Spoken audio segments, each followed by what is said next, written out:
The Mike Wagner Show is powered by Sonic Web Studios. If you're looking to start or upgrade your online presence, visit www.sonicwebstudios.com for all of your online needs. Call 1-800-303-3960 or visit us online at www.sonicwebstudios.com to get started today. Mention The Mike Wagner Show and get 20% off your project. Sonic Web Studios. Take your image to the next level. Hi, this is Mia Mohsen Zia, also known as Mia No Time for Love. Check out my latest book, Missing, Extraordinary Relation of Ordinary People, based upon a real-life relationship, available in print and ebook formats on Amazon. Do read it. I'm sure you'll love it. It's www.miamohsenzia.com and www.amazon.com/Mia Mohsen Zia. The Mike Wagner Show is powered by Sonic Web Studios. If you're looking to start or upgrade your online presence, visit www.sonicwebstudios.com for all of your online needs. Sonic Web Studios specializes in custom web design, app development, social networking, search engine optimization, domain registration, email marketing, online stores, and more. Since our birth, we have been designing and developing immaculate websites and providing web solutions which are a cut above the rest. As a leading web designing enterprise, we have a team of extremely talented web designers who are well-focused and have the experience of working on multiple web developing platforms such as PHP, Magento, custom WordPress, and more. Sonic Web Studios has been helping businesses of all kinds, whether big, small, established, or startup, impress their audiences with exemplary web solutions. We don't just create beautiful and functional websites. We give you a complete online solution with the main goal of enhancing your yearly revenues. We aim to give your business the online exposure and brand acknowledgement that will help you in achieving increased conversions leading to profitable sales. Call 1-800-303-3960 or visit us online at www.sonicwebstudios.com to get started today. Mention The Mike Wagner Show and get 20% off your project. Sonic Web Studios. Take your image to the next level. It's now time for the Mike Wagner Show, powered by Sonic Web Studios. Visit online at sonicwebstudios.com for all your needs. The Mike Wagner Show can be heard on Spreaker, Spotify, iHeartRadio, YouTube, iTunes, Anchor FM, Radio Public, and the MikeWagnerShow.com. Mike brings you great guests and interesting people from all across the globe. So sit back, relax, and enjoy another great episode of the Mike Wagner Show.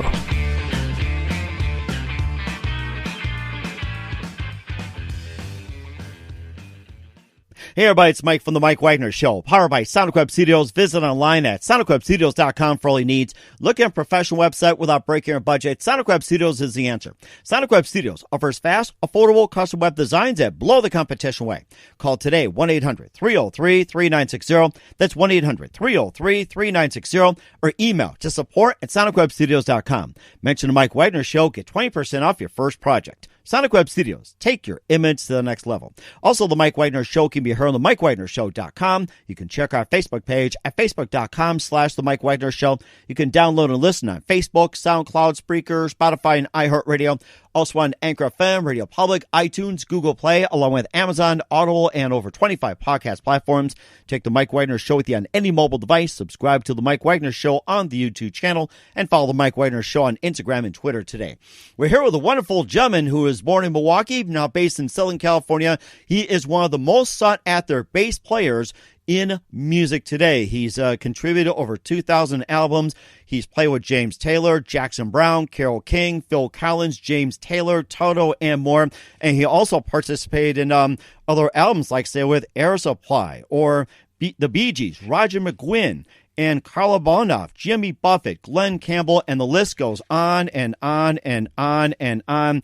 He's also got a new book out. He's also got a podcast. He's also done some soundtracks, film scores, and I mean, what can I say? This guy is a legend in the bass and rock world. Ladies and gentlemen, from the Plus Studios in beautiful Southern California, ladies and gentlemen, the ultimate bass player, and in the Hall of Fame in my book, Leland Sklar. Leland, good morning, good afternoon, good evening. Thanks for joining us today. I am thrilled to be here, and I'm absolutely exhausted already listening to everything that you're doing. It's amazing. I love it. I absolutely love it, man. I'm feeling so much energy and power coming out of North Dakota right now. Well, that's great to hear. Of course, I've been listening to music for God knows how long. Of course, I'm a huge Phil Collins fan. I love your work. And of course, James Taylor, Toto, Carole King, Jackson Brown, and oh my gosh, and I think the list just goes on and on. Oh, you know what? I see you got Johnny Rivers, Diana Ross, Jennifer Rush, Cliff Richards, Neil Sedaka, and Anna Gabriel, Vince Gill. The list goes on and on and on. I mean, if we had like 24 hours to do this nonstop, we could do this. However, we're here to talk about some other things. You got a new podcast, you got a new book, and you've done over 2,000 albums, and basically you've just been all over the board, and you're one of the most sought-after bass players there is. And before getting to all that, tell us how you first got started.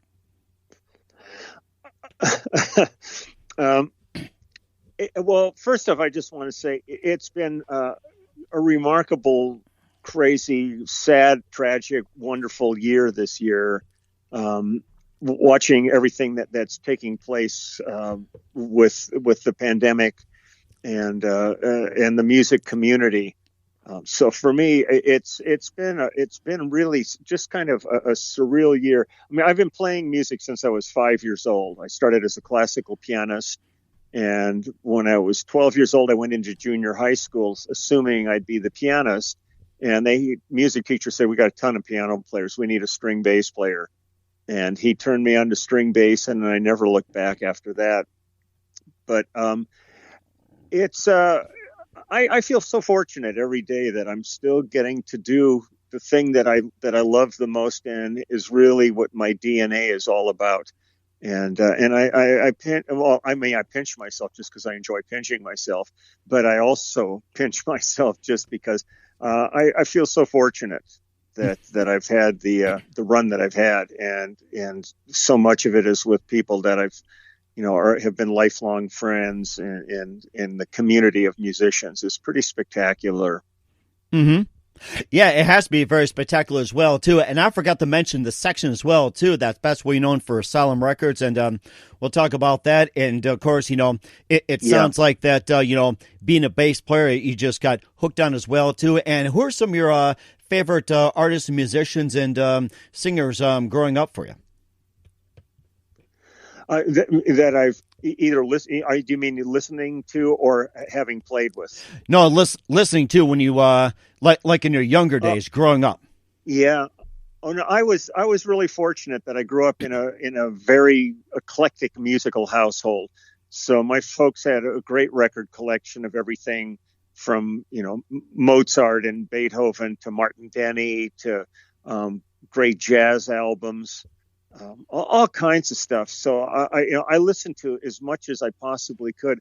By the time I was in junior high and in high school, I was listening to like a lot of R&B. Loved R&B, so I listened to a lot of Joe Tex, James Brown, Otis Redding, but I loved like the Righteous Brothers.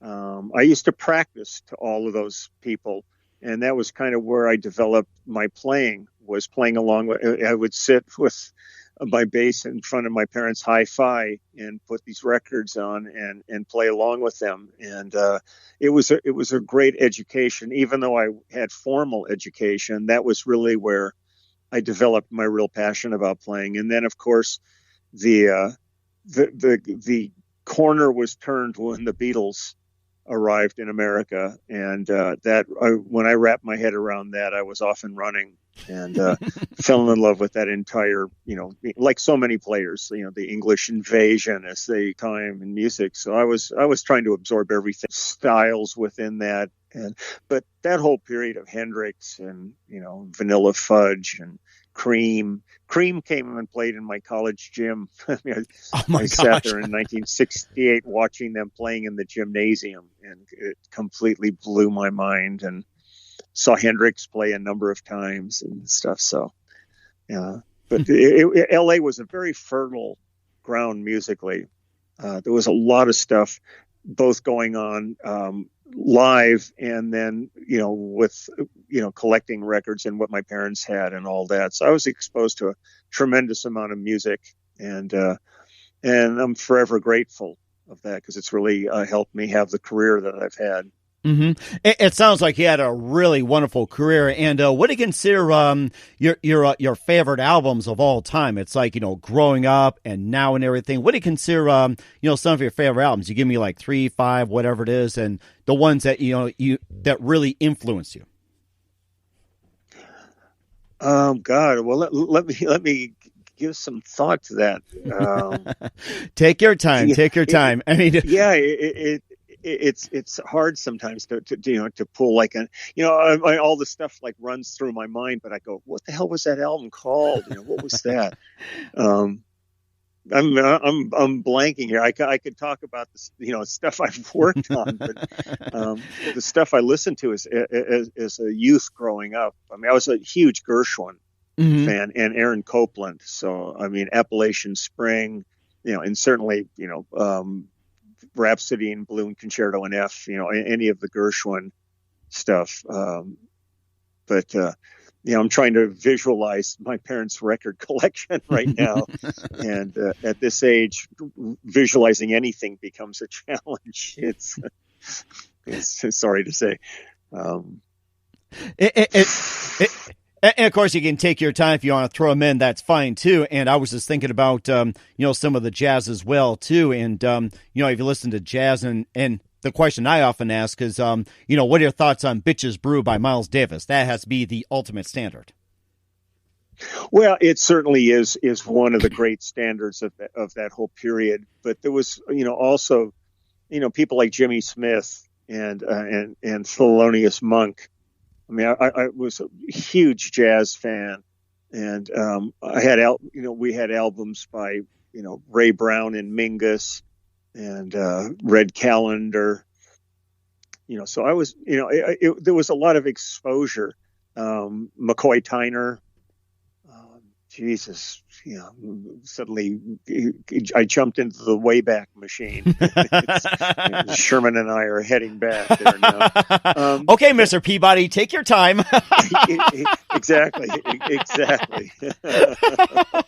Those were such great cartoons. God, I love those. And of course, some great music came out of them too. Oh my gosh. It's like, that was like you're learning right there too.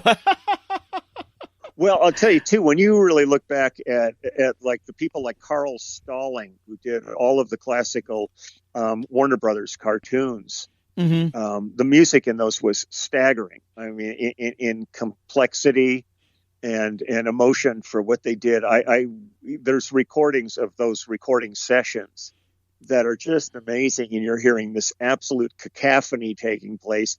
And then he stops and he goes, the oboe in bar 43, that's supposed to be a B flat. You go, how the hell did you hear that? I mean, this is like, it's, there's Bugs Bunny running across the screen, being chased by Elmer Fudd. And it's like, it's crazy. But there's, so many different areas of music that are so, so wonderful. And I can imagine Foghorn Leghorn is boy, that's a B flat, not a B sharp. And I said, boy, you play that again, boy, and don't mean take my medication, boy. Excuse me, you chicken hawk over there on the bassoon. Those were such great stuff. And certainly, then you suddenly go back and you say, Mel Blanc. Give me a break. I mean, what an amazing voice person he was. God. Oh, I mean, incredible. I mean, he did what, 2,000 voices or something to his credit? Or is it 3? Yeah, it's like at least.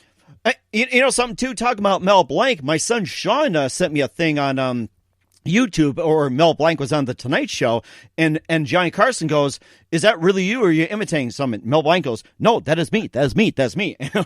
And he was just having fun with Johnny Carson. He's trying to tell him, "Yeah, this is me." I mean, well, yeah. How do you find you in all of those personalities? He's like Sybil taken to the highest power. Sybil to the highest power. I like that. Oh my! Amazing cat. Oh man, I'll tell you. We were talking about Carl Stalling, all the things going on in Warner Brothers, it also made me think too, when I watch Warner Brothers, all these little captions like saying, oh, this guy's really a dodo, or whoever wrote this must have been drinking too much. They do little barbs. And this is all the stuff that goes on like behind the scenes and just taking jabs, at like, say, Fritz Freeland, Carl Stalling, Mel Blanc, or whoever's behind the scenes at Warner Brothers, or maybe like the bottom totem pole, animator, whatever it is. It's like they're just going back and forth with that stuff. But nowadays, it's like, one little barb, you probably get fired. But I'm sure they had a lot of fun at Warner Brothers. And I look back, it's like, oh my gosh, it's like you see what Warner Brothers does. It's like their peak, I'll tell you. So. Yeah, well, the thing that was so beautiful about so much of that stuff, and like we were kind of joking around with like the Bullwinkle period and all that, is so much double entendre. What they said, where like little kids were laughing at one thing and adults were going, did he really just say that? You were seeing the other side of like, this line that just came out, and it worked for both. So they were amazingly creative people. It was certainly, a factory. Mm-hmm. They were cranking out so much stuff. When I was growing up, our next door neighbor, the guy's name was Bob Bentley. I hadn't even thought about him in probably 60 years. Oh my gosh. But he worked for Walter Lantz. Woody Woodpecker, yes, my favorite. Oh my gosh, yes. But I used to see his trash cans out there on trash day, and they were filled with all of the gels, all the cartoons that they had done. And I'm thinking at this point, there was probably $1 million worth of that stuff in today's market. It was just going out to the trash for all the cells that he was dumping. And because they didn't think of them as being worth anything, and they didn't recycle them or anything like that. So they just would go out, he'd bring them home and toss them in the can.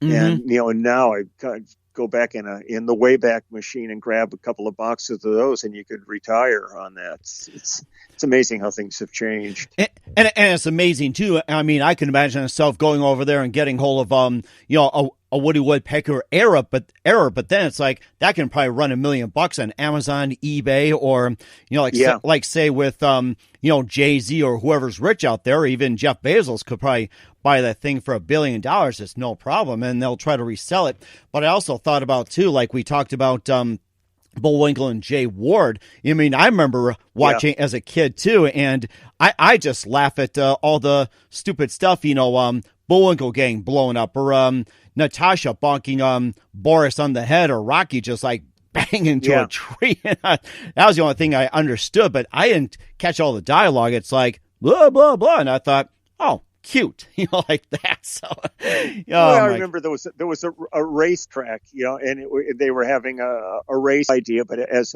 a grown up, you suddenly went, oh, this is so crazy, and I love that the creative process was running on multiple levels. Oh, in the same way, like Mr. Rogers he loved having like jazz musicians on his show, so it was this child educational moment. But he was educating them on very adult levels too, which was really amazing, pretty remarkable especially for the time. Mm-hmm. And I think we need another Mr. Rogers also. I remember I watching that movie when Tom Hanks started, and I looked back and went, that guy was just amazing. Y'all brought in people, and of course, all these barriers that you never ever talk about. Let's talk about how you met up with James Taylor, and You pretty much got your the ball rolling in terms of the bass. Yeah. Well, in the late '60s, I was still in college at this point, and I was in a band in Los Angeles called Wolfgang, and we were managed by Bill Graham, whose real name was Wolfgang, and we named our band after our manager, which we thought was a really good suck up kind of a thing to do, and our drummer was English. We had two English members in the group. One guitarist named Bryn Howarth, who still works in England. He became an evangelical musician and has a ministry over there. And he's done really beautiful work over there in England. And our drummer, his name was Warren Pemberton, but his nickname was Bugs. And he worked with Jackie Lomax, who had a group called Jackie Lomax and the Undertakers that were kind of rivals to the Beatles at the time, back in that period of the 60s. But he came over and we had this band together. And one of Bugs's friends was a guy named John Fishback. And John Fishback owned a studio in Los Angeles called Crystal Recording Studios. And he did like Stevie Wonder's Songs in the Key of Life. And he did all of the early Stevie Wonder stuff. And he would come and hang out at our rehearsals. And one day he came to one of the rehearsals with a friend of his. And it turned out to be James Taylor. And James had just come back from England when he had done his first Apple album. Mm-hmm. And they had come to Los Angeles and done the Sweet Baby James album. And so he was hanging out with us for a couple of days and we hit it off great. And that was it. I didn't think anything of it. And I was, still in the middle of like finals and all that in school. and James got offered a gig at the Troubadour in Los Angeles. And they had the band at that point was Danny Korchmar and Russ Kunkel, and Carole King was the piano player. Oh wow! And they needed a bass player, and Peter Asher was producing and managing him from Peter and Gordon. And he said to Peter, I heard this bass player, you got to call him. And they tracked me down, and I ended up doing this gig, which I thought was going to be one gig, and 50 plus years later, I'm basically still on the gig. So it was a complete perfect storm of opportunity, of him having come because of a friend of our drummer and meeting him at that point. And then him also being James Taylor, who was really destined to change the music scene at that time. As this entirely new singer-songwriter movement came in, several things happened. I mean, we got hired to work with him, and Peter Asher insisted when we did, I think Mudslide Slim was the first album we all did together. It's either that or One Man Dog. I don't remember offhand, but Peter insisted that our names appear on the album jacket, which really had never been done before that. When you're looking at the Wrecking Crew, who were the studio players previous to us, that were dominating the scene, their names were never on records. So nobody realized when they were listening to Frank Sinatra, the Beach Boys, Mamas and the Papas, and the Association, whatever, it was all the same musicians on all those records. Mm-hmm. So we, when people started, signing singer-songwriters, they would look at James Taylor's albums as kind of the benchmark of what they should be like. And they would look at them and see our names on it. And they go, well, they're doing pretty good with James. Let's get him on this project. So that's when I started working with people like Jackson Browne and Linda Ronstadt and that entire movement. And then it, evolved into like the Warren Zevons and, the Andrew Golds and all of that. So it was a unique run that was kind of not anticipated or premeditated. When we started working in the studio, we really had no studio experience and had to really learn every day what the studio was really requiring of us and how you did it. But it was a fertile time from the beginning of the 70s. The studios were going around the clock. There were so many artists being signed, and we were really fortunate and blessed to be the guys that kind of, rose to the forefront of that, and that it's never let up. It's been busy for all these decades, and I feel so fortunate at this point. I mean, it's tough right now through the pandemic, but that's an exception to the rules. This is an anomaly that no one expected to be confronted by. Right. And of course, you look for things to do as well, too. We'll talk about some of your projects as well, too. You guys later became known as a section and later the immediate family, especially with the section with Asylum Records. And you think about it, that was definitely very, very special. And I mean, how many artists have come in and played with you guys? What was it from 72 to 77? It's like, how many were there? Oh, there was so many. It was an amazing period. And what really happened with that was, we were James Taylor's opening act. We were his band at that point, and the band was comprised of Russ Kunkel, Danny Korchmar, myself, and Carole King. And we kept encouraging Carole to do some of her songs because nobody really knew who Carole was. but they knew who Goffin and King were, which was one of the great songwriting teams of the late 60s. And she was having massive hits like The Locomotion when she was a teenager. So we were encouraging her to perform some of her songs at the beginning of the show. And the next thing you know, she's in the studio and records Tapestry. Yeah, so one of my favorites. My goodness. Oh yes, she's gone from a side person in a band to having one of the biggest records in the world at that point. So it was time for her to leave the group and pursue her solo career. And I was in the studio doing an album with Tom Jans and Mimi Farina. And Mimi Farina was Joan Baez's younger sister. And we were doing this album at A&M Records, and there was a keyboard player on that named Craig Durgee. Actually, it was James Taylor who said, look, you guys were dubs. And Cooch had hooked up with another guy in Los Angeles, who I had done his album and a bunch of gigs with, named Steve Postel. So we finished the album, and then we went to Japan to tour it. And Cooch came up with the name The Immediate Family because he said, look, this is my immediate family, is all you guys. And it seemed to be a perfect fit. So the Japanese album that we did was called Danny Korchmar and the Immediate Family. Wow. But now we're signed with Quarto Valley Records out here in California. And it's a band now. So it's just called The Immediate Family. And we finished. We've got a new album coming out early in next year, and lots of things going on. And Denny Tedesco, who made the movie The Wrecking Crew, is doing a movie about us right now. And everything is like gone into slow motion because of the pandemic. We had a tremendous amount of momentum going, and it's still going on, but it's at a different pace because so many things are requiring being safe.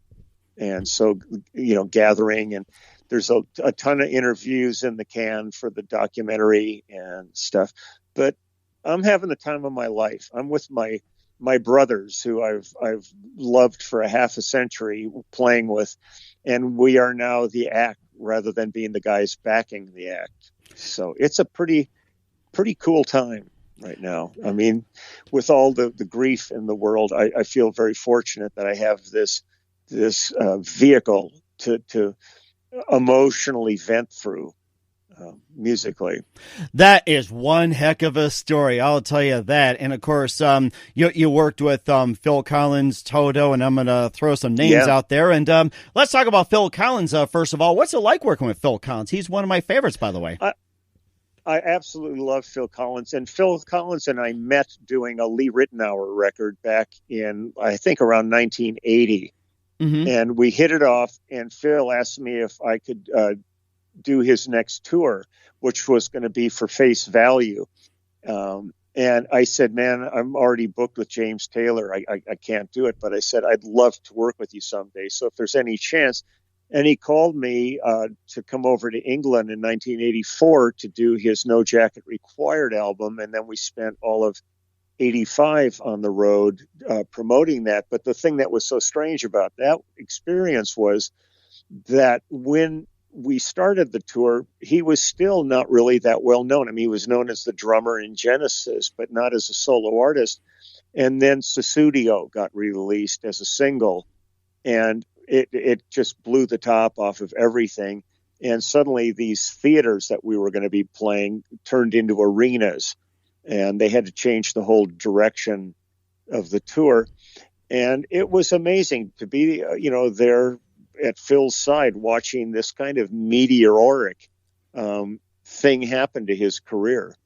And then, we were fortunate that we continued on and did the But Serious album and did the Sirius tour in 90. We did this But Sirius album in 89, and then did that tour, which was almost a solid year on the road.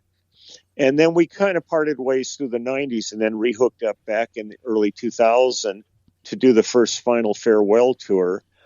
And then he retired, and we thought he was going to be retired forever. And then a couple of years ago, they called and said that he wants to hit the road again, and we did the Not Dead Yet tour, and so that we just finished almost 2.5 years on the road, off and on, and a few different. The most dramatic personnel thing in it was his son Nicholas, who when we started the tour was 16 years old, became the drummer. And wow, he's a monster. He's so good. I mean, it's pretty obvious that the DNA got passed on from Phil to Nick.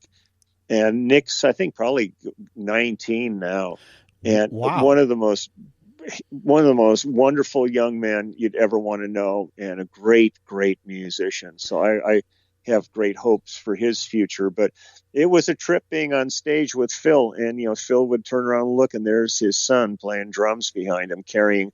And we were doing like coliseums and stuff, so we were doing like 60,000-70,000 seaters. Mm-hmm. And Nick was out there killing it every night. So I'm really proud of him. But Phil is a really a gifted guy on so many levels. He's a really fine songwriter. He can play good keyboards. He's one of the best drummers ever.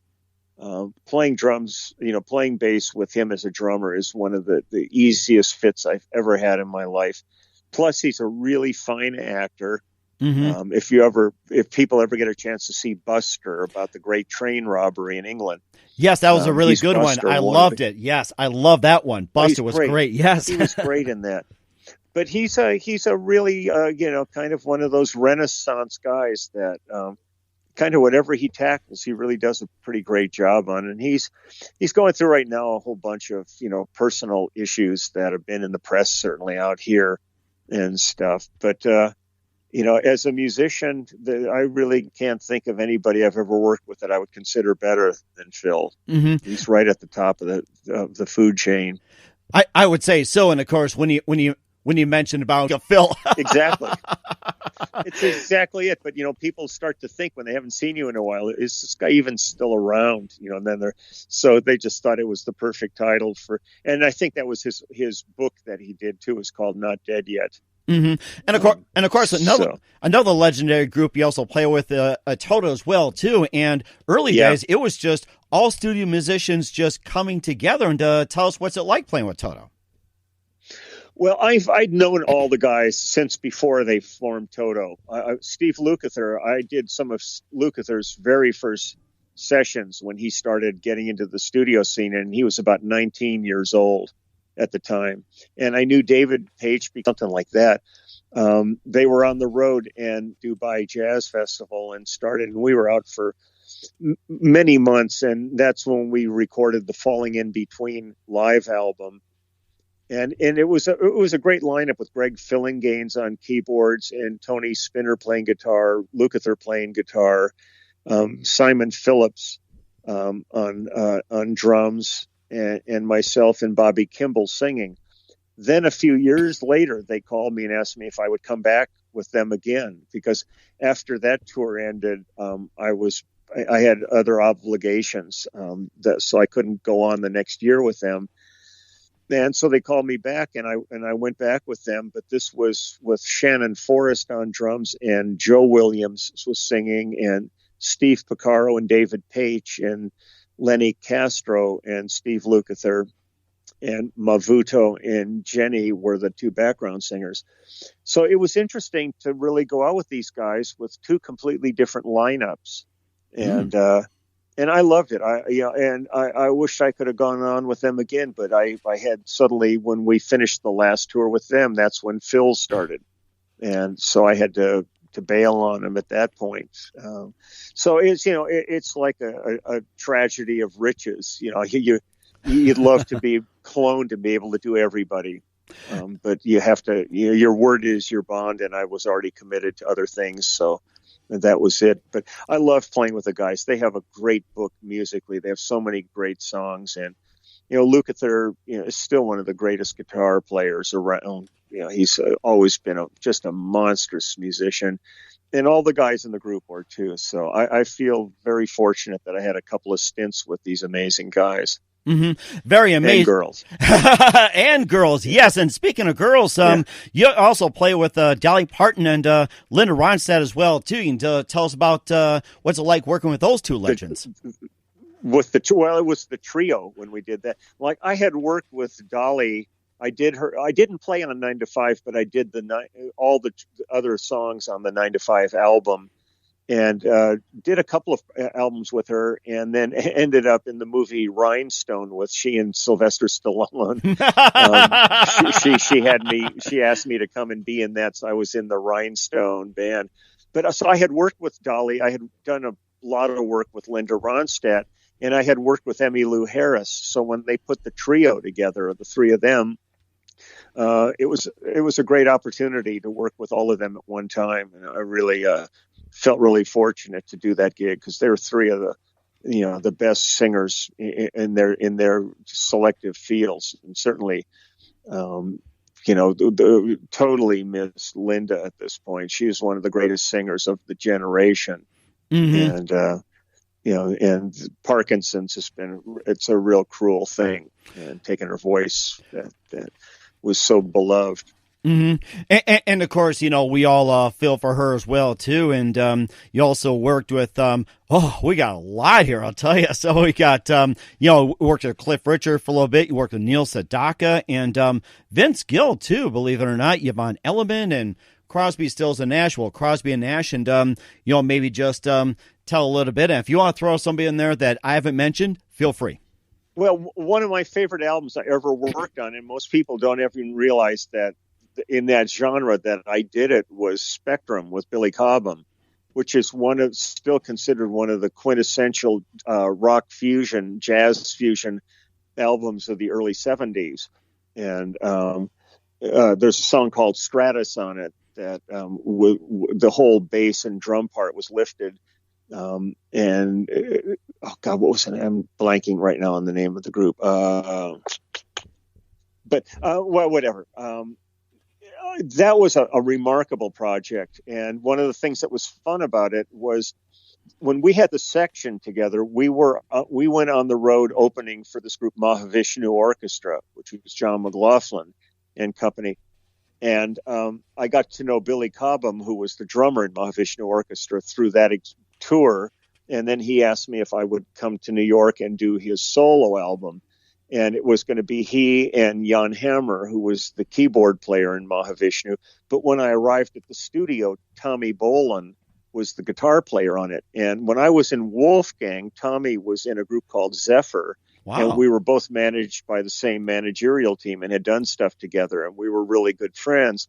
And I had no idea he was going to be doing Billy's record. So it was a real thrill to walk in the studio and see Tommy. And we basically did almost the entire album in 2 days. Wow. It's like first and second takes. And anywhere I go in the world, like Jeff Beck, whenever I see Jeff Beck, he runs up to me and just points at me and he goes, Spectrum, Stratus. Spectrum, Stratus. He said that album changed his whole outlook on how to play guitar. Wow. So it's deep. It's a deep thing. So that's one of the things we hadn't mentioned that I'm profoundly proud of. But, all the people, I did Evergreen with Barbra Streisand, and I did the theme to Mahogany with Diana Ross, and worked with Andy Williams and Andy Griffith, did Bury Christian Movement. And so I've really tried to kind of cross-pollinate as many genres as I can, because I really enjoy the variety of work. I do hip hop and country and blues and metal, and just whatever you get called for, you go in and you make it work. It's a challenge every day. And of course, speaking of cross-pollinating, it's not just music in general. You also done some film and TV soundtracks. You did Legally Blonde, Metropolis, and of course Dr. Detroit, and you also had all played on Hill Street Blues, that classic TV show, Night Riders, Simon and Simon, and also The Prince of Egypt. And you can just band called Group Therapy. And then we went on to do the shows like L.A. Law and Hill Street Blues, the A-Teams. There were so many shows, Hunter, God, the list goes on and on. 10-speed and brown shoes, and so yeah, it was an amazing period with Mike, because they were cranking these shows out like a factory. We were working every day on these, and then through all of that stuff came, I got to know all of the film composers. So I was doing, movies with Elmer Bernstein and Jerry Goldsmith and Alan Silvestri. And I love doing those because it kept my reading chops up, because having come from classical piano, I was a really strong reader most of my life. And then through the 70s, there wasn't that much of a demand for reading. It was mostly you just went in and made up parts for the singers and songwriters. So it was great to get back into TV and film, because suddenly I was just looking at pages and pages of notes, and it got my reading chops back up. And I try to maintain that, because you never know what you're going to get called for. You show up at the studio, there could be no music. There could be incredibly intricate music that you have to read. There's the Nashville number chart system, or you get just chords and stuff. So the demand is really high. I mean, the end result is always joyous, but the process can be really difficult and hard and very demanding, even though people go, well, you guys are just playing music. It goes a lot deeper than that. I'm sure it goes a lot deeper too. And also you put in so much hard work, but you also have some funny moments in the studio too. So maybe maybe you had some funny moments with one of your favorite people, maybe like the most hilarious you probably ever had, or maybe something that just, something strange or whatever it was. It's like, what would you say probably the most hilarious that just, stood out for you? Oh boy, let me think about that. Well, actually, I mean, it's a little bit on the funky side, but if you're good with it with your audience, I'll. Definitely. Okay, I was doing an album with Debbie Boone, and Debbie's really such a sweet, delightful girl, and really a good singer, and just a darling woman. And we were in the studio working, and during one of the breaks, I was sitting and talking with her. And she was pregnant at the time, and said, God, I've been dealing with a nutritionist, and I've really had to change my diet and all this stuff, and cut out all these sweets and stuff. So we were on our break, and I walk by, and there's a vending machine, and I look in it, and there's a package of Twinkies in it. So I buy the Twinkies, and I take them in, and I stick them on her music stand in her vocal booth. And there's a whole room full of guys in here. And so our break is over, and she goes back in the vocal booth, and she starts laughing, and she goes, well, I know who put these here. And so she opens up the package of Twinkies and takes one of them and comes out into the studio, and we're all sitting there getting ready to play. And she goes, what I always loved about Twinkies is you wrap your hand around that thing, and you put your finger in that little hole, and you pull out all that good white cream, and then you just lick it off your finger. Man, all the music stands were tipping over. Guys were throwing shit everywhere, going crazy. I mean, the last girl we would have ever expected to pull off this kind of visual for us. But we still, every once in a while, I'll bump into her, and we still laugh about it. She's really a good sport and really a fun girl. But there's, over the years, there's always been, the one thing you try to maintain in the recording studio is levity and fun. And it's a serious job, and we all take it very seriously. But it's really plays best when there's humor and fun in the room. And so we're always looking for those little opportunities to do things. I did I think it was a Barbara Mandrell record down in Nashville, and the guitar player on it he was busy making phone calls and stuff when we ran the song, and the other players and we all kind of looked at each other and said, it's really stupid of him not to be in the room. So what we did was we took his chart, and when it got to the bridge, we changed some of the chords on it, re-Xerox the machine, the copy. And so he comes in, and we start recording, and he's playing great all the way up to the bridge. And then all of a sudden there were these subtle changes, and we were watching his face go through some serious contortions, because he had no idea what had happened, and he was definitely not playing the right parts or anything. And and then he finally looked at us, and we were all laughing our heads off. So there's always going to be funny moments. But the thing is when that red light comes on, everybody's deadly serious about what they do, and it's when you're in the studio for a day, it's an expensive proposition. Studios are expensive. Musicians cost a chunk of dough to fill a room full of musicians for a day.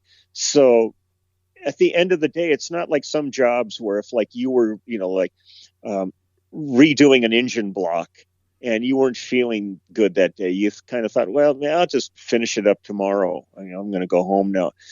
In the music business, you can't. You have to leave that day with a finished piece of work. And you come in every day to a blank canvas, and they want to see a masterpiece, if possible, on that. At the end of the day, you don't have the luxury of coming back the next day. I mean, sometimes you're booked for multiple days, but still, rarely would the pressure's on all the time to perform and create, which is part of the thing that's terrifying about the job and part of the thing that's the most exhilarating about the job.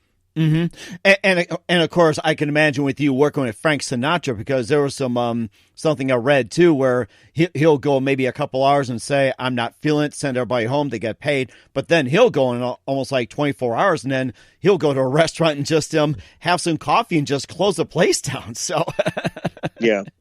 I mean, they're all unique characters. I remember getting called to do a project at A&M Records once, and they wouldn't tell us who the artist was that I've worked on with somebody, and I play bass to it, with the bass part being featured on top of it so they can hear it.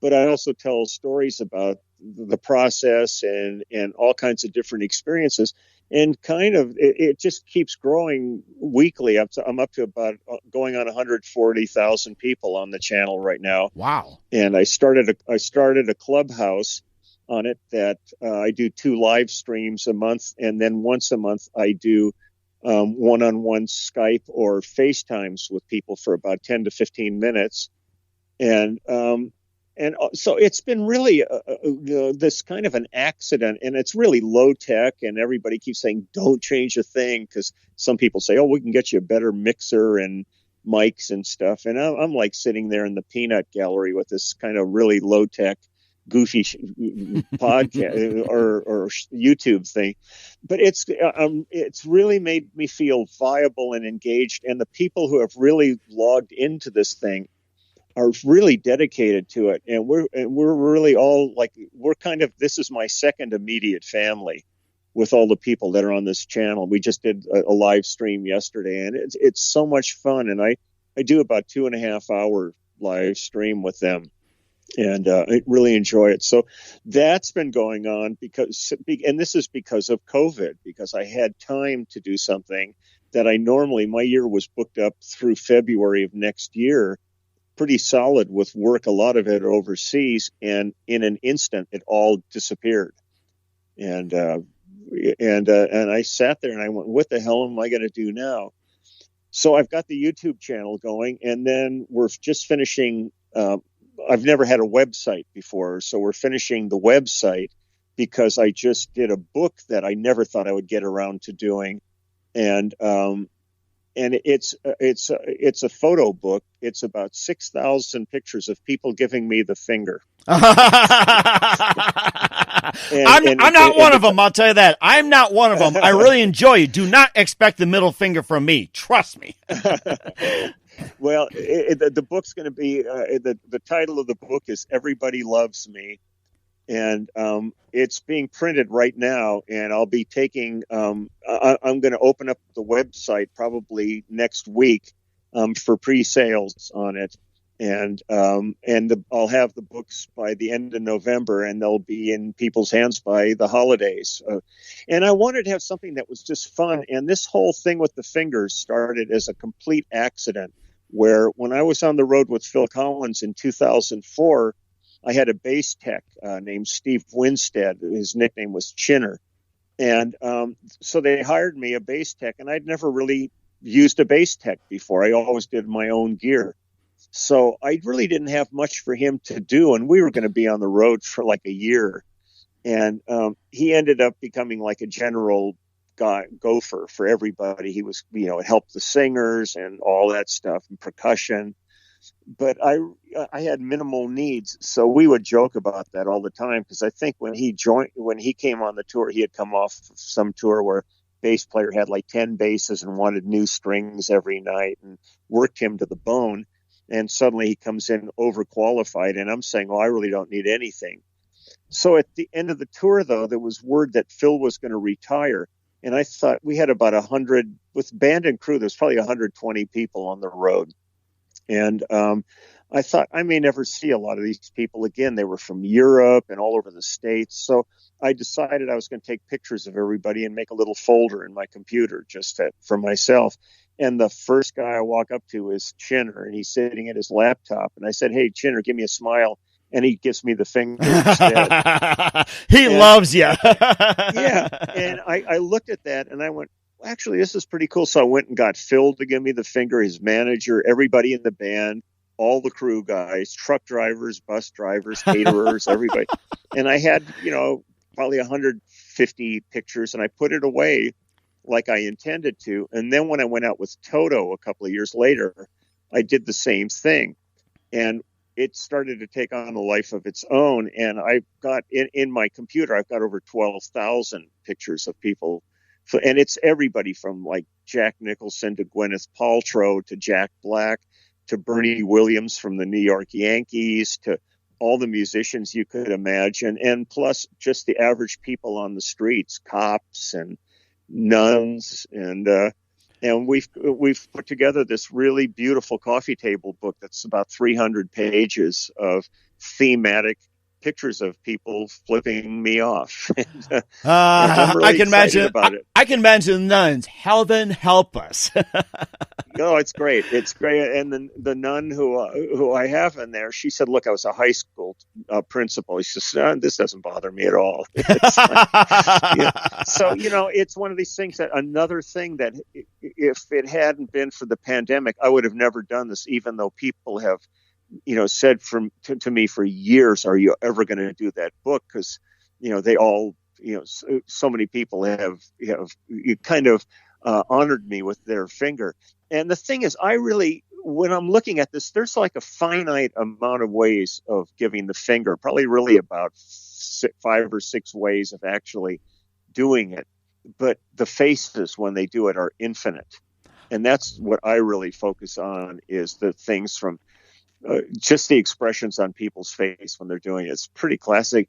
But the thing that I love the most is everybody who's seen any of these pictures, they always smile. They always think it's fun. And that's what I think we need in this world right now is good music, good art, good fun, because it's so depressing every day to wake up and see the death counts and the suffering that so much of our society globally is going through. And certainly in this country, people that are really living on the very edge at this point of subsistence because they're not being helped, and all their jobs, their businesses have all gone down the tubes. So it's a scary time. So I really wanted to have something that people could maybe just take some time and sit and look and put a smile on their face. And you do a great job at it as well, too, Leland. And what's the name of the book again? The book is going to be called Everybody Loves Me, and the website to go to, which it will be up soon, but you can go there now, or at least mark it. I tried to get lelandsklar.com or leesklar.com, and they've both been somebody owns them and they want lots of money to give them up. So we just said the hell with it. So my website is going to be called Leland Sklar's Beard. That's a good one. I remember that, and I think we touched upon your YouTube channel and also your podcast as well too. And I'm trying to think. We had so much fun. Did we talk about your new podcast, or should we just? Well, I don't actually have a podcast. It's really just the YouTube channel and Facebook are where I'm really the most focused. And I have some stuff on Instagram. I don't do Twitter. I have a Twitter account, but I'm way too long-winded for that short. I can't be that succinct in my talking. Oh my gosh! So, Ugh. and I'm gonna really expand the website that I'm gonna be doing. We've scanned them really high scanning, and I'm gonna have those like limited edition runs of drawings and things like that in the gift shop, and we're working on some other things to put in there just to make it really fun and interactive. Because I'm working with a guy named Blue, who's really gifted at doing books, and he's been working with me on this, doing all the layouts and stuff. And he's got so many great ideas, and I'm jumping into all of them like just head first. It's really fun, but it's going to be a real interactive, fun web page, I think, when we get it finished. So, but we're hopefully about a week from launching it and start. And I'm going to have real nice perks for anybody that comes in, like in the first 10 days and orders books. So I'll have all that stuff posted in there. So I'm having a great time. I mean, my heart breaks for the suffering in the world, but I try to manage every day to do things that I feel are uplifting and positive. Mm-hmm. And that's what I'm working at. And you're doing a great job of it as well, too. Once again, bass player and also worked over 2,000 albums, Leland Sklar and the Mike Wagner Show. Just a few more minutes here. I love to have you on longer, but I'm sure your phone's going off and goes, "Hey, Leland, play a song for Phil or play a song for James, whatever." But no, I'm totally thrilled to be with you, Mike. I think your show's great, and anytime if you ever want me back, I would be thrilled to come back and hang with you. Oh, definitely. And just a couple more things. Who do you consider biggest influence in your career, Leland? Probably. I mean, I think the most dramatic effect on my career, and I would have to lump that as not necessarily an influence, but really had the deepest effect, would be James Taylor, because everything that really became my career began with him. And so I think if I would have to say, I'm going to give you three people who really had the biggest influence in my life. James Taylor, Peter Asher, who managed him and really guided all of us through our careers through this, and my junior high and high school music teacher, Mr. Theodore Lynn, who brought me to the bass and got me started on everything. And he was a powerful influence on me. Mm-hmm. And that's very amazing, too. And what's the best advice you can give to anybody at this point, Leland? Just enjoy life. Life is really, it's really short. I never thought I would be this age. When I started, where I am now looked like an eternity away.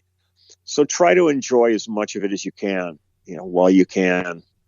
Mm-hmm. And we certainly will. Once again, bass player Leland Sklar here on the Mike Wagner Show, Hall of Fame, done over 2,000 albums to his credit. Leland, a very big thank you for your time. You've been absolutely fantastic. Looking forward to again soon. He's also got a new book coming out soon called Everybody Loves Me. You can check out his YouTube channel. And once again, tell us about your upcoming projects. What's your website? How do people contact you? Where can people just check you out? Well, what I would really love people to do is, especially on YouTube, our group, The Immediate Family, please go to our page on YouTube and subscribe. We've got this Friday, our EP is coming out, and on Saturday we're going to have a streamed concert. And if anybody wants to see, it'll be over, I would imagine, by the time you're airing the show, because it's this Saturday. But check out The Immediate Family. This is really the most important thing in my life right now, is being in this band with my dear brothers in crime. So that, and come visit me on YouTube and Facebook, and also, but come to the YouTube channel for both the band and my YouTube channel, and subscribe and hang out. We're having the best time there. It's a real wonderful communities are evolving there, and we're real responsive to fans. I've always loved fans and try to interact as much as I possibly can. Mm-hmm. So that's very fantastic. Once again, Leland, a very big thank you for your time. You've been absolutely fantastic. Learned a lot from you, and I think I'd like to come and hang with you a few days and talk more, and looking forward to having you again soon. Do us a favor, keep us up to date. We love you to have back on 2021 and beyond. And yes, a pseudo middle finger. Yeah, we love you. Just keep in touch. And yeah, Mike, you're my hero, Mike. The Mike Wagner Show is powered by Sonic Web Studios. If you're looking to start or upgrade your online presence, visit www.sonicwebstudios.com for all of your online needs. Sonic Web Studios specializes in custom web design, app development, social networking, search engine optimization, domain registration, email marketing, online stores, and more. Since our birth, we have been designing and developing immaculate websites and providing web solutions which are a cut above the rest. As a leading web designing enterprise, we have a team of extremely talented web designers who are well-focused and have the experience of working on multiple web developing platforms such as PHP, Magento, custom WordPress, and more. Sonic Web Studios has been helping businesses of all kinds, whether big, small, established, or startup, impress their audiences with exemplary web solutions. We don't just create beautiful and functional websites. We give you a complete online solution with the main goal of enhancing your yearly revenues. We aim to give your business the online exposure and brand acknowledgement that will help you in achieving increased conversions leading to profitable sales. Call 1-800-303-3960 or visit us online at www.sonicwebstudios.com to get started today. Mention the Mike Wagner Show and get 20% off your project. Sonic Web Studios. Take your image to the next level. Thanks for listening to the Mike Wagner Show, powered by Sonic Web Studios. Visit online at sonicwebstudios.com for all your needs. The Mike Wagner Show can be heard on Spreaker, Spotify, iHeartRadio, iTunes, YouTube, Anchor FM, Radio Public, and themikewagnershow.com. Please support our program with your donations at themikewagnershow.com. Join us again next time for another great episode of The Mike Wagner Show.